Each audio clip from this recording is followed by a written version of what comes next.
Hello friends, ಎಲ್ಲರಿಗೂ ನಮಸ್ಕಾರ. ಲಕ್ಷ್ಮಿ ಪಾಕಶಾಲೆ ಕಾರ್ಯಕ್ರಮಕ್ಕೆ ಸ್ವಾಗತ.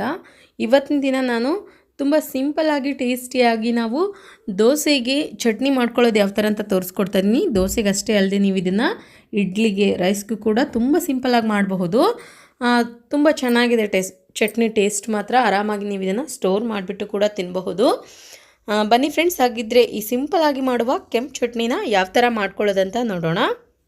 ಮೊದಲೇದಾಗಿ ನಾನಿಲ್ಲಿ ಒಣಮೆಣ್ಸಿನ್ಕಾಯಿನ ಸ್ವಲ್ಪ ಬಿಸಿನೀರು ಹಾಕಿಬಿಟ್ಟು ನೆನೆಯೋಕೆ ಹಾಕಿದ್ದೆ. ಒಂದು 10ರಿಂದ 15 ಬ್ಯಾಡಗಿ ಮೆಣಸಿನ್ಕಾಯಿ ತೊಗೊಂಡಿದ್ದೀನಿ.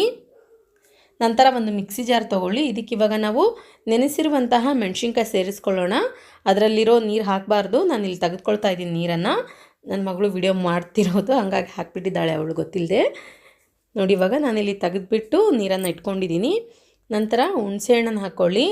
ಸ್ವಲ್ಪ ಹುಣಸೆಹಣ್ಣನ್ನು ಚೆನ್ನಾಗಿ ನೆನೆಸ್ಬಿಟ್ಟು ಹಾಕ್ಕೊಳ್ಬೇಕು. ಒಂದು ನಿಂಬೆಹಣ್ಣಿನ ಅಷ್ಟು ಗಾತ್ರದಷ್ಟು. ಒಂದು 3ರಿಂದ 4 ಈರುಳ್ಳಿ ಹಾಕ್ಕೊಳ್ಳಿ, ಮೀಡಿಯಮ್ ಸೈಜ್ ಇದ್ದರೆ. ಮತ್ತು ರುಚಿಗೆ ತಕ್ಕಷ್ಟು ಉಪ್ಪು ಹಾಕ್ಕೊಳ್ಳೋಣ.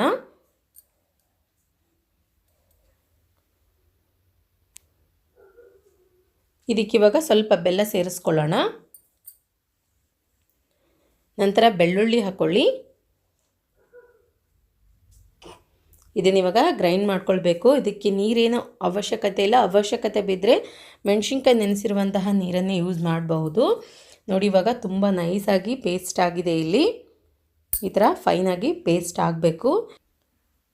ನಂತರ ಇದಕ್ಕಿವಾಗ ಒಗ್ಗರಣೆ ಹಾಕ್ಕೊಳ್ಳೋಣ. ಗ್ಯಾಸ್ ಆನ್ ಮಾಡ್ಕೊಂಡ್ಬಿಟ್ಟು ಒಂದು ಪಾತ್ರೆಯಲ್ಲಿ ಎಣ್ಣೆ ಹಾಕಿಟ್ಕೊಳ್ಳಿ.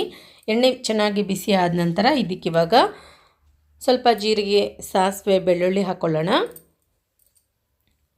ಮತ್ತು ಸ್ವಲ್ಪ ಕರಿಬೇವಿನ ಸೊಪ್ಪು ಹಾಕ್ಕೊಳ್ಳಿ.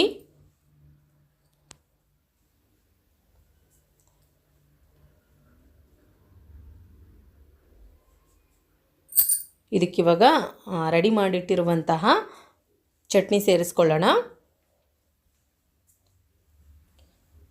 ಕೆಂಪು ಚಟ್ನಿ ಸೇರಿಸ್ಕೊಂಡ ನಂತರ ನೋಡಿ, ಚೆನ್ನಾಗಿ ಇದನ್ನು ಎಣ್ಣೆಯಲ್ಲಿ ಮಿಕ್ಸ್ ಮಾಡಬೇಕು. ಸ್ವಲ್ಪ ಫ್ರೈ ಮಾಡ್ಕೊಳ್ಳಿ. ಎಲ್ಲದೂ ಹಸಿಯಾಗಿ ಹಾಕಿರೋದ್ರಿಂದ ಈ ಟೈಮ್ನಲ್ಲಿ ನಾವು ಚೆನ್ನಾಗಿ ಫ್ರೈ ಮಾಡಬಹುದು. ತಳ ಬಿಡೋವರೆಗೂ ಚೆನ್ನಾಗಿ ಫ್ರೈ ಮಾಡಿಕೊಂಡ್ರೆ ತುಂಬ ಚೆನ್ನಾಗಿ ಇರುತ್ತೆ ಮತ್ತು ತುಂಬ ದಿನಗಳವರೆಗೂ ಸ್ಟೋರ್ ಮಾಡ್ಬೋದು. ಇದಕ್ಕೆ ಜಾಸ್ತಿ ಹುಣಸೆಹಣ್ಣು ಹಾಕಿರೋದ್ರಿಂದ ಬೆಲ್ಲ ಕೂಡ ಸೇರಿಸಿದ್ದೀವಿ, ಹಾಗಾಗಿ ಚೆನ್ನಾಗಿರುತ್ತೆ. ಬಿಸಿ ರೈಸ್ಗಂತೂ ತುಂಬ ಸಖತ್ತಾಗಿರುತ್ತೆ ಟೇಸ್ಟ್. ಸ್ವಲ್ಪ ನೀವು ಈ ಚಟ್ನಿ ಮತ್ತು ತುಪ್ಪ ಹಾಕ್ಕೊಂಡ್ಬಿಟ್ರೆ ಒಳ್ಳೆ ಟೇಸ್ಟ್ ಕೊಡುತ್ತೆ ನಿಜವಾಗ್ಲೂ. ಆಲ್ಮೋಸ್ಟ್ ಮತ್ತು ರೊಟ್ಟಿಗೆ, ಚಪಾತಿಗೂ ಕೂಡ ಒಂದೊಂದೇ ಚಮಚ ಹಾಕ್ಕೊಂಡ್ರೆ ತುಂಬ ರುಚಿ ಇರುತ್ತೆ. ನಾಲ್ಗೆಗೂ ಕೂಡ ಯಾವಾಗಲೂ ಒಂದೇ ಥರ ಪಲ್ಯಗಳು, ಸಾಂಬಾರುಗಳು ತಿಂದು ಬೇಜಾರಾದಾಗ ಈ ಚಟ್ನಿನ ಟ್ರೈ ಮಾಡಿ. ನಿಜವಾಗ್ಲೂ ಮನೆ ಮಂದಿಯೆಲ್ಲ ಇಷ್ಟಪಡೋದಲ್ಲದೆ ಮತ್ತು ಗೊತ್ತಿಲ್ಲದವರು ಹೇಗೆ ಮಾಡಿದ್ರಿ ಅಂತ ಕೂಡ ಕೇಳ್ತಾರೆ ನಿಮಗೆ. ನೋಡಿ ಫ್ರೆಂಡ್ಸ್, ಇವಾಗ ಸಖತ್ತಾಗಿ ಟೇಸ್ಟಿಯಾಗಿ ಕೆಂಪು ಚಟ್ನಿ ರೆಡಿಯಾಗಿದೆ. ನೋಡಿದ್ರೆ ಬಾಯಲ್ಲಿ ನೀರು ಬರುತ್ತೆ. ನೀವು ಕೂಡ ಈ ಚಟ್ನಿ ಟ್ರೈ ಮಾಡಿದಿರಾ ಅಂದ್ಕೊಂಡಿದ್ದೀನಿ. ಈ ರೆಸಿಪಿ ನಿಮಗೆ ಇಷ್ಟ ಆಗಿದರೆ ಪ್ಲೀಸ್ ಲೈಕ್ ಮಾಡಿ, ಶೇರ್ ಮಾಡಿ, ಕಮೆಂಟ್ ಮಾಡಿ. ಇನ್ನಷ್ಟು ಈಸ್ ರೆಸಿಪೀಸ್ಗಾಗಿ ನಮ್ಮ ಲಕ್ಷ್ಮಿ ಪಾಕಶಾಲೆ ಚಾನಲ್ಗೆ ಸಬ್ಸ್ಕ್ರೈಬ್ ಆಗೋದು ಮಾತ್ರ ಮರಿಬಾರ್ದು. ಮತ್ತೆ ಒಂದು ಇಂಟ್ರೆಸ್ಟಿಂಗ್ ರೆಸಿಪಿಯೊಂದಿಗೆ ಬರ್ತೀನಿ ಮುಂದಿನ ಸಂಚಿಕೆಯಲ್ಲಿ. Keep watching. Thank you. Bye.